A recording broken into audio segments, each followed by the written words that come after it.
여러분, 스승과 선생의 차이가 있을까? 있습니다.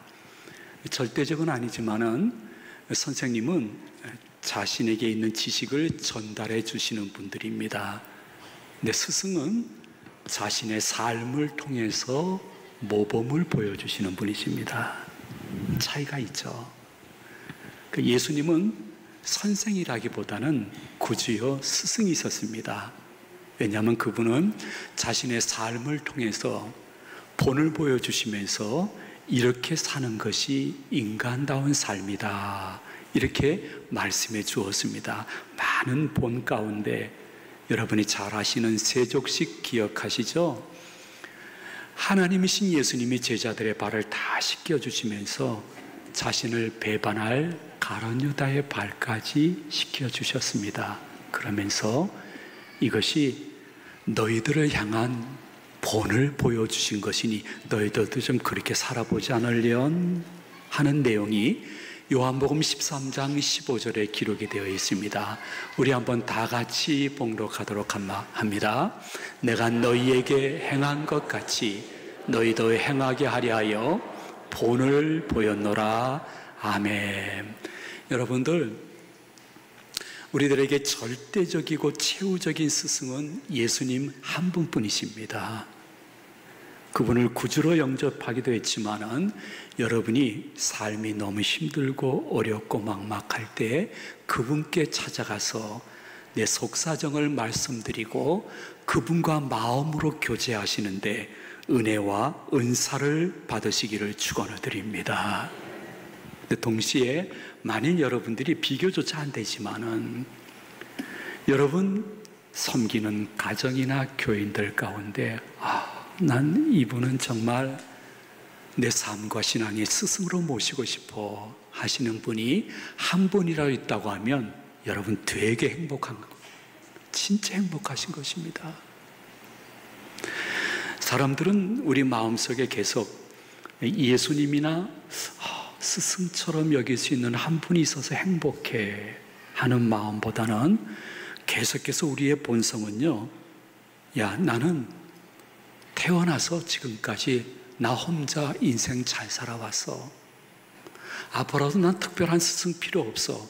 내 인생은 내가 개척한 거야 하는 마음이 계속해서 우리의 마음을 두둥깁니다.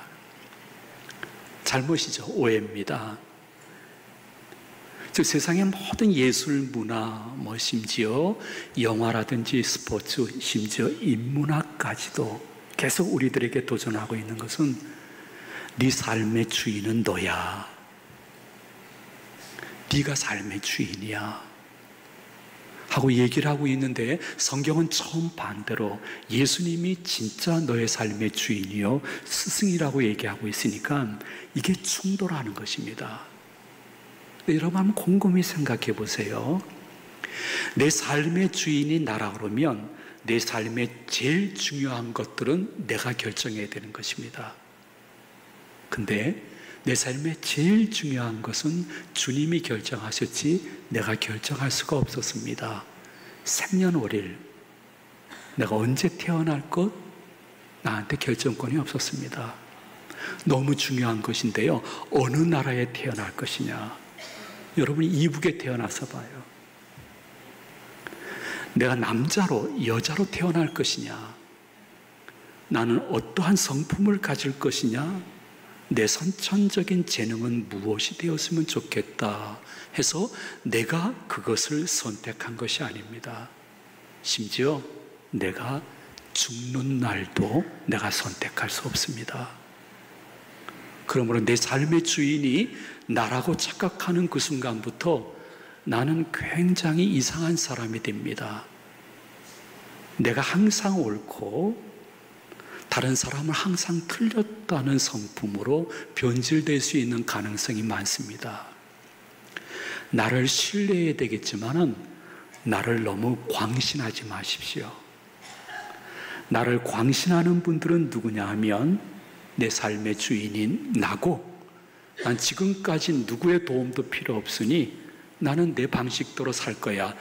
나는 납니다. 건드리지 마세요. 해서 스승이나 주위의 조언을 원치 않는 삶이라는 것은 너무 계속해서 불행해질 수밖에 없는 삶인데, 그러한 삶을 살아가고 있는 분이 혹시 조금이라도 있다고 하면 주님은 말씀하고 계십니다. 아니야, 아니야. 네 삶의 주인은 나야. 나한테 내 인생을 한번 철저히 맡기고 살아가는 새로운 변화를 좀 가져야 되지 않겠니? 오늘 설교 시간을 통해서 어느 분에게 지금 말씀을 하고 계시고 있을 것입니다. 주님께서는 우리들에게 여러 가지 본을 보여주시는데, 그 중에 보여주신 본 중에 굉장히 중요한 본은, 나 인생 삶에서 너무 힘들고 어렵고 실패하는 일이 많았어. 그러나 하나님 아버지 바라보고 끝까지 견디니까 성취와 성공이 왔어. 진정한 기독교인이라는 것은 실패 안 하시는 분이 아니야. 실수 안 하는 분이 아니야. 실패와 실수 속에서라도 다시 주님을 바라보고 그분께 기도하고 그분의 말씀을 붙잡고 일어나 성취와 성공을 볼 수 있는 것이 너의 의무야, 너의 특권이야. 주님은 설교를 통해서 여러분에게 말씀하고 계시는 것입니다.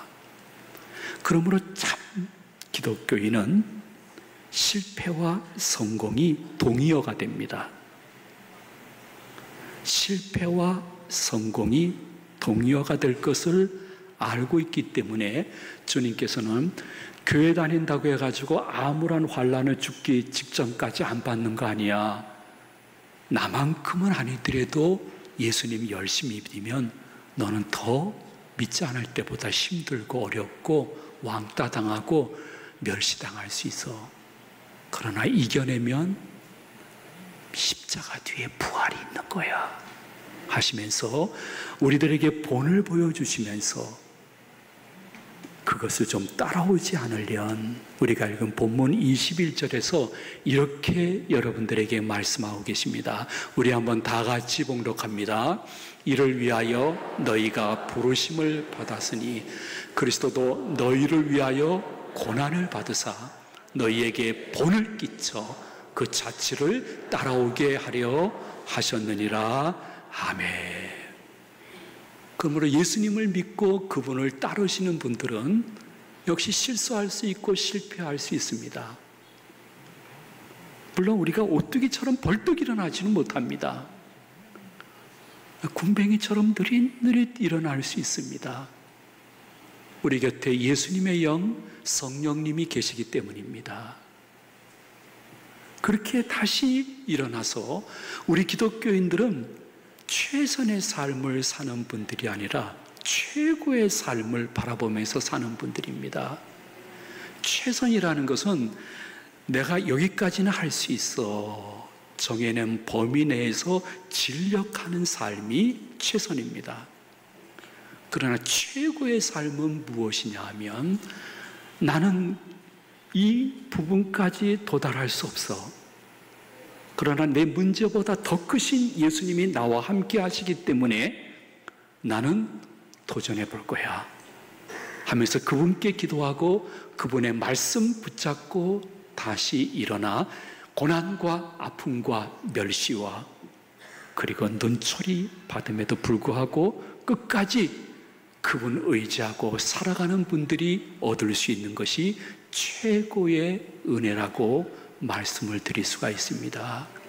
주님이 그렇게 사셨고 여러분도 그렇게 사실 수 있는 것은 여러분들과 함께 주님의 영, 성령님이 지금도 동행하고 계시기 때문인 것입니다. 바람과 공기처럼 보이지 않지만은 교회 밖에서 내가 무슨 일을 하든지 나와 임마누엘로 함께 하시는 그분이 있기 때문에 여러분들은 결코 홀로 있어도 혼자가 아니라는 신앙 고백을 그분께 바치는데 주저함이 없는 성도님들 되시기를 축복을 드립니다. 예수님은 계속해서 우리에게 본을 보여주시는 스승으로서 이런 말씀을 하십니다. 나도 십자가 지는 것이 너무 힘들었다. 어느 한두 사람의 죄악을 대신해서 대속의 죽임을 당하시는 것이 아니라 나는 구원받기로 작정한 많은 분들의 엄청나게 많은 죄를 대신하여 십자가에서 단번에 영원히 죽임을 당해야 되기 때문에 내가 당하는 고통은 어느 인간도 헤아릴 수 없는 고통이다. 그러나 이 고통 속에서 나는 십자가 뒤를 바라보면서 즐거워했다고 말씀하고 있습니다. 즉 주님은 십자가 뒤에 있는 부활과 회복을 바라보면서 십자가를 부끄러워하지 아니하시고 받으신 증거가 히브리서 12장 2절 말씀에 이런 말씀으로 나타나고 있습니다. 우리 한번 다 같이 믿음으로 고백합니다. 믿음의 주여, 또 온전케 하시는 이인 예수를 바라보자. 그는 그 앞에 있는 기쁨을 위하여 십자가를 참으사 부끄러움을 개의치 아니하시더니 하나님 보좌 우편에 앉으셨느니라. 아멘. 예수님뿐만이 아니라 여러분들이 스승으로 모셔도 좋을 분이 곁에 틀림없이 있는데 찾지 못하고 있는 것 뿐인데요, 진정한 스승들의 특징이 있습니다. 그 특징은 무엇이냐면 인생을 즐기는 사람이 아니라 끊임없이 노력한 사람들입니다. 인생을 즐기는 사람들은 극히 아주 소수입니다. 이런 사람들입니다. 예를 들게요. 목사님, 저는 공부하는 게 제일 쉬워요. 저는 영어나 수학이 너무 쉬워요 하시는 분들은 인생을 즐기는 분들입니다. 목사님, 저는 글 쓰는 거 혹은 그림 그리는 거, 저는 운동하는 것이 너무 쉬워요 해서 그 분야에서 특출나게 뛰어난 사람은 그 분야의 상위 1%입니다. 극소수입니다. 선천적, 후천적, 특별한 은사를 받은 1%를 바라보면서 우리는 부러워하지만은 동시에 저 같은 경우는 저를 봅니다. 그 여러분들을 보십시오. 우리는 그 상위 1%에 속하는 사람이 아닙니다. 저는 더더욱 그럽니다.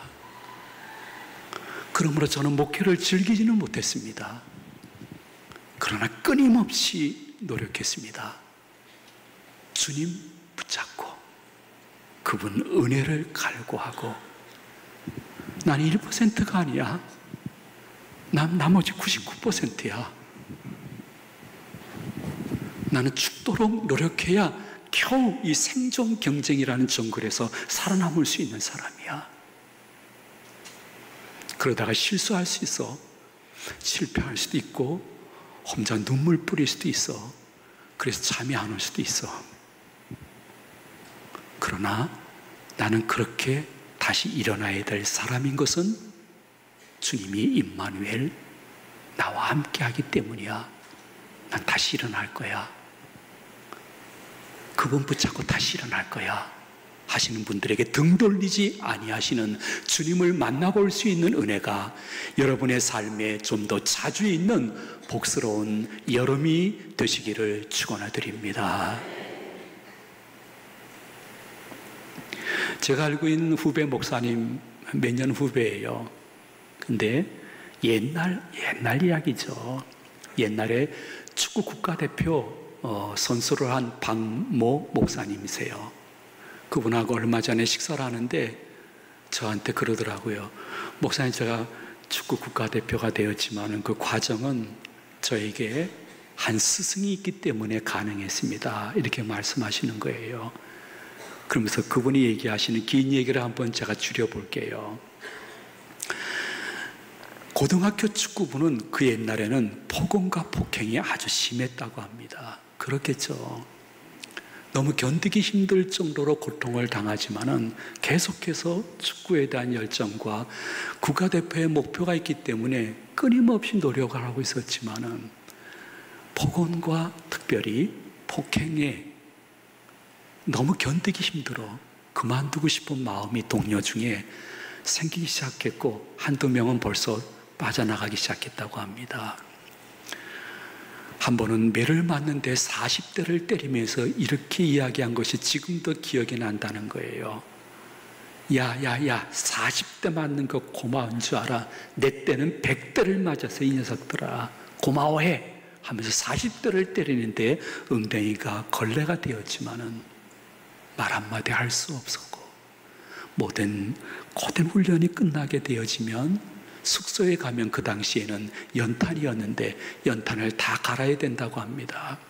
선배님들의 흙 묻은 모든 유니폼들을 빨아야 되고, 그리고 마지막으로는 선배님들이 주무시기 전에 그들에게 마사지를 해주면서 자신은 잘 시간이 없고 몸과 마음이 피폐해지니까 점점 많은 동기들이 숙소를 떠나고 말았습니다. 자기도 떠나고 싶었습니다. 그래서 오랜만에 아버지를 찾아갔다고 합니다. 아버님께 이야기를 쭉 드리면서 저도 이제 그만둬야 될 것 같아요 했더니 아버님이 길게 말씀하시지 않았답니다. 이렇게 말씀하셨다고 합니다. 네가 오죽하면 그렇게 나한테 얘기하겠냐. 충분히 이해한다. 그러나 한 가지는 좀 기억해 줬으면 좋겠다.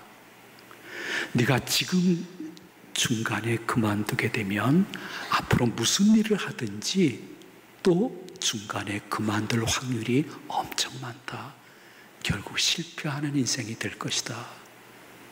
한번 이겨내고자 노력해보지 않으련 그 다음에는 아빠가 허락하마. 그 말이 그 당시에는 아빠의 이야기로 들리지 않고 인생 스승의 이야기로 들렸답니다. 그래서 정말 저 아빠의 스승 같은 아빠의 말을 믿어보자 하면서 다시 숙소로 들어가 정말 피와 땀과 눈물을 흘리면서 훈련에 임했고 그 고된 모든 일들을 다 감당했다고 합니다.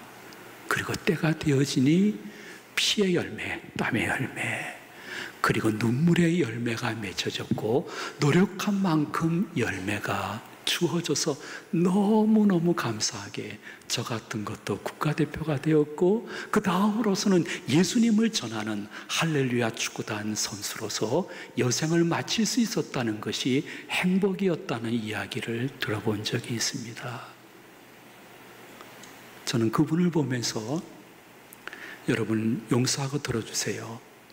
은퇴한 저를 바라보며 나도 저렇게 비슷하게 살았는데 나는 상위 1%가 아니고 끊임없이 죽도록 중단 없이 노력해야 목표할 수 있는 사람이었는데 난 그분을 통해서 저를 투영하면서 그렇게 역사하신 하나님께 영광을 돌렸던 얼마 전의 이야기를 여러분에게 말씀을 드립니다.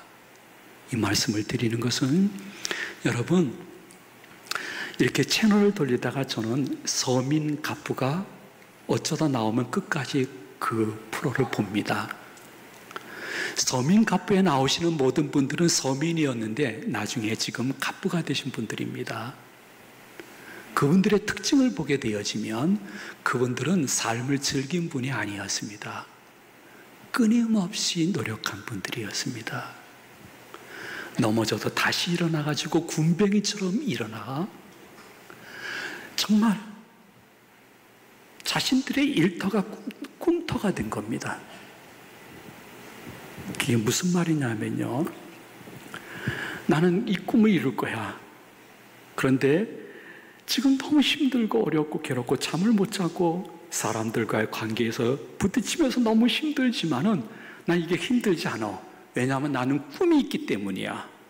내 가족을 먹여 살리고 어려운 분들하고 나누면서 인생을 살고 싶어. 나는 이 일터가 내 꿈터야 하는 분들이기 때문에 그분들은 지쳐서 쓰러지더라도 웬만하면 2, 3일 쉴 것 같은데 절대 쉬지 않았습니다. 그분들의 특징이 무엇이냐 하면 그 무엇을 하든지 한 번에 몰아쳐서 하시는 분들이 아니었습니다. 자기가 일상에 하던 작은 일을 중단하지 않고 끊임없이 한 분, 그런 분들이 서민 갑부가 된 것입니다. 그분들의 대부분은 무엇이냐면 작가의 대본처럼 나가서 정말 한나절 해변가를 걷거나 부부가 같이 산속을 걷게 되는 촬영을 할 때에 그분들이 하는 말에 공통점이 있습니다. 그것은 무엇이냐면 우리가 이렇게 하는 게 몇 년 만이지? 아유, 처음인 것 같네요. 10년 만인 것 같네요. 15년 만인 것 같네요.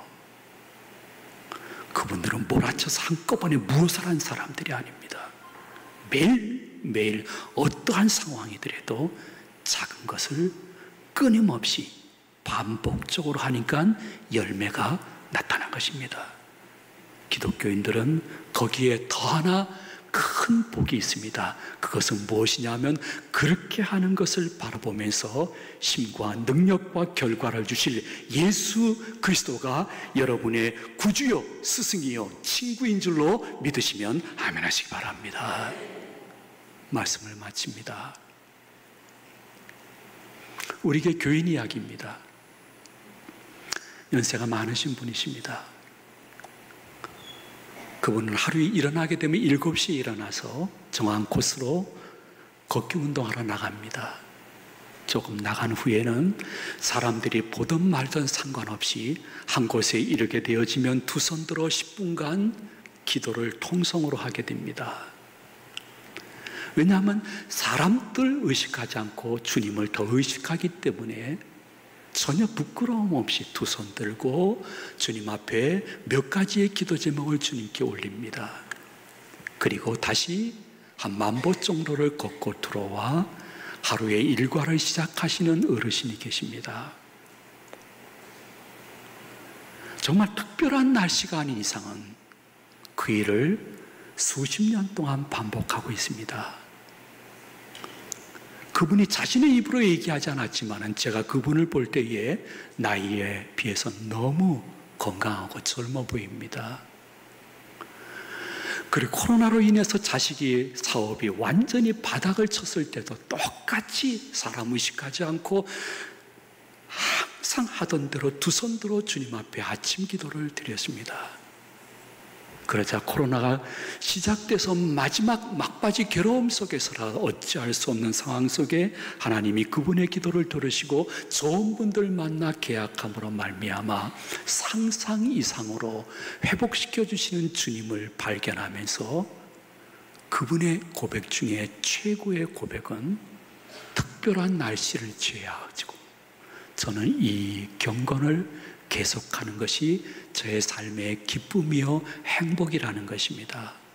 여러분, 신앙생활이든 가정생활이든 어떠한 인생의 삶이든 몰아쳐서 한꺼번에 하려고 하지 마십시오. 주님 아침 일찍 일어나 기도하시고 매일 똑같은 일을 반복하셨기 때문에 십자가의 고통도 넉넉히 이기시고 부활 승천하셔서 재림지로 이 땅에 오시는 회복의 은혜를 받으신 그분의 제자들인 여러분들은 마음속에 한 가지만 기억해 주시면 좋겠습니다. 너무 실수하고 실패해서 자존감이 바닥으로 떨어진 분들, 내가 무엇을 또 하나 도전하고 싶어도 실패가 먼저 생각이 나서 주저하시는 성도님들, 성공을 통하여 얻는 교훈보다 실패를 통하여 얻는 교훈이 더 강렬하고 오래가고 내 삶을 바꿀 수 있는 무기가 될 수 있다는 사실을 기억하시면서 실패 뒤에 고만 숨으십시오. 주님 바라보고 그분께 기도하고 그분의 말씀을 붙잡고 하루를 다시 똑같은 일상인 것 같으나 포기하지 말고 그대로 계속하십시오. 새로운 나의 삶의 아름다운 모습을 보시고 나의 삶에 더 가까이 찾아오셔서 너 홀로가 아니야, 내가 있잖아 하시는 주님과 함께 회복의 여름을 맞이할 수 있는 여러분 모두의 삶이 되어지기를 주 예수 그리스도의 이름으로 축원을 드립니다. 축복합니다.